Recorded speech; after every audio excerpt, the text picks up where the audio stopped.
Une nouveauté du Forum sur la coopération sino-africaine de cette année, c'est qu'il aura lieu l'année qui suit le 19e congrès du PCC dans la nouvelle ère et le Forum Ceinture et Route qui s'est tenu en mai 2017. Comme l'a dit le ministre des Affaires étrangères Wang Yi lors de sa tournée africaine, l'Afrique est un prolongement de la nouvelle route de la soie. La Chine ne va pas mener le développement de Ceinture et Route sans l'intervention de l'Afrique. Le développement gagnant-gagnant entre la Chine et le monde ne va pas exclure l'Afrique. L'Afrique est aussi un continent important qui reçoit des transferts de capacités de production. Dans ce nouveau contexte, le Forum sino-africain suscite beaucoup d'attentes. L'Afrique est un continent immense avec 54 pays et 1,2 milliard d'habitants. C'est un continent d'avenir.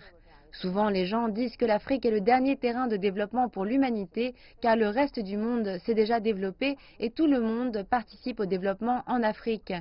Du point de vue historique, l'ancienne route de la soie terrestre traversait seulement l'Europe et l'Asie.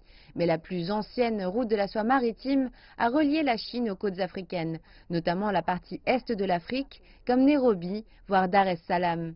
Il y a 600 ans, les voyages du célèbre explorateur maritime chinois Zheng He sont parvenus jusqu'au Moyen-Orient et en Afrique de l'Est. C'est pourquoi maintenant l'Afrique est inclue dans l'initiative Ceinture et Route. Le forum sur la coopération sino-africaine existait 13 ans avant le début de l'initiative Ceinture et Route. Beaucoup de contenus du forum correspondent aux principes de l'initiative. Relier les infrastructures, les politiques, le commerce, la finance et les peuples.